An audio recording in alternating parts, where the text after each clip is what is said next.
سے زیادہ کوئی نہیں لڑا. پورے صوبہ سندھ میں سب سے زیادہ کیس میں نے آپ کا لڑا ہے. ابھی یہ جے ایس ٹی اور پی ایس ٹی والے اساتذہ اور 33 نمبر پاس ماسٹروں کا مسئلہ حل نہیں ہوا. لیکن ایک درخواست آپ سے تھوڑی محنت زیادہ کیا کرو, 90 نمبر لے لیا کرو. 33 پہ تو پھر یہی ہے سب. میں ویسے آپ سے بات کر رہا ہوں, سب سے زیادہ آپ کی جنگ میں نے رہی ہے, سب سے زیادہ جنگ میں نے رہی ہے. ابھی یہ 33 نمبر پاس والے ہی بیٹھے ہوئے ہیں اور میرے سامنے احتجاج ایسے کر رہے ہیں جیسے وزیر اعلیٰ سندھ کا میں رہا ہوں اور میں نے ان کا حق تلف کر لیا. 8 دن یہاں سندھ کے وزیر اعلیٰ کا سربراہ بیٹھا تھا, وہاں بھی چلے جاتے نا. لیکن میں آپ کو گلے لگاؤں گا, وہ آپ سے نہیں ملا. یہ میرا ہاتھ آپ کے لیے ہے, آپ کے حقوق کے لیے ہے. میری یہ زبان آپ کے لیے ہے, میری یہ زبان آپ کے لیے ہے, میری آواز آپ کے حقوق کے لیے ہے. ابھی ان کے ہاں مسئلے حل نہیں ہوئے.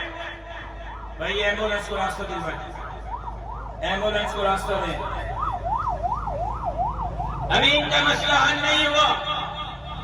یہ ابھی احتجاج پہ بیٹھے ہوئے ہیں کہ سندھ پبلک سروس کمیشن نے مختار خان, ایس ڈی ایف اور اس طرح کے بندے بھرتی کر لیے اور ایک نوکری 1 کروڑ 2 کروڑ 4 کروڑ میں بکی ہے.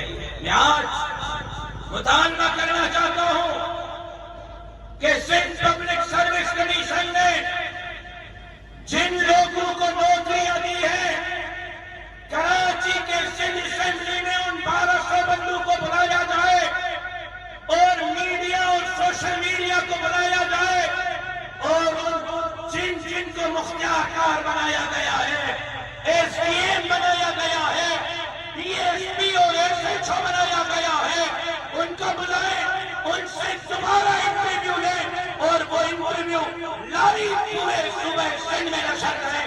پتہ چل جائے گا کہ کتنے غریب کے بیٹوں پڑھے لکھے نوجوانوں کو نوکریاں ملی ہیں اور کتنی اکرمہ پروری پر نوکریاں دی گئی ہیں. میں سندھ پبلک سروس کمیشن کے اس دوہرے معیار پر لعنت کرتا ہوں. مسائلستان ہے میرا سندھ, فلسطین سے کوئی مختلف میرا سندھ نہیں ہے. جھٹا دیکھو تو نوجوان قتل ہو جاتا ہے, صاحب کے شکار کے راستے میں رکاوٹ بنی, تیتر مارنے نہیں دیا تو ایم پی صاحب اور ایم این اے صاحب کے ہاتھوں بندہ مر گیا.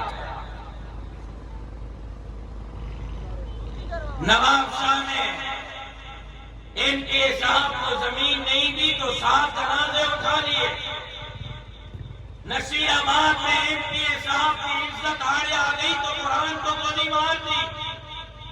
میرا سندھ مسائلستان ہے. ایسے سندھ کے زمینیں بیچ رہے ہیں, ایسے سندھ کے وسائل اور جزائر بیچ رہے ہیں جیسے یہ قوم کی ملکیت نہ ہو, یہ سرکاری ملکیت نہ ہو. ایسے فروخت کی جا رہی ہے سندھ کی زمینیں جیسے ان کے باپ دادا کی جاگیر ہو اور اپنے باپ دادا کی یہ جاگیر بیچ رہے ہیں. سندھ مسائلستان ہے. ایک طرف شکارپور اور کٹکوٹ اور گھوٹکی کے کچے میں ڈاکوؤں کے ہاتھوں ڈی ایس پی اور ایس ایچ او سپاہی شہید ہو جاتے ہیں اور ایم ڈی ایف گنوں سے پولیس کی پتھر بند گاڑیاں اڑائی جاتی ہیں. ایک طرف کچے کے ڈاکو معصوم بچوں کو کون ہندو کون مسلم اٹھا رہے ہیں اغوا برائے تاوان کے لیے, اور 3 ضلعوں میں 850 بندے ڈاکوؤں کے پاس مخفی ہوتے ہیں. 3 ضلعوں میں 850 اور ایک معصوم بچہ اغوا کر لیا جاتا ہے, اس کے ساتھ زنا کی جاتی ہے اور ڈاکو زنا کر کے اس کی ویڈیو فیس بک پر اپلوڈ کرتے ہیں.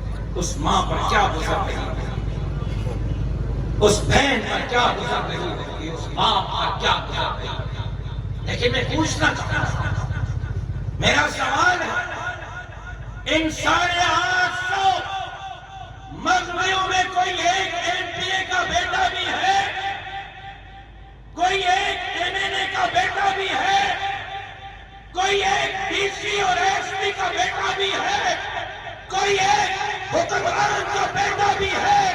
کوئی ایک نواب اور سردار اور جاگیردار اور سرمایہ دار کا بیٹا بھی ہے؟ ڈاکوں کے سندھ کے عوام کو رحم و کرم پر کس نے چھوڑا ہے؟ اگر آپ پیچھا کریں گے گندکوٹ کشمیر ہوٹ کی شکایت کر کے ڈاکوں کے سر پر سندھ کے حکمران جماعت کے ساتھ آپ کو سندھ اسمبلی میں بیٹھے ہوئے نظر آئیں گے. ان ڈاکوں کے سرپرست اسمبلیوں میں، ان ڈاکوں کو ہتھیار پہنچانے والے سندھ کی حکومت کے ایم این اے اور ایم پی آج اسٹریٹ کرائم روز پر، آج پورا سندھ لوٹا جا رہا ہے.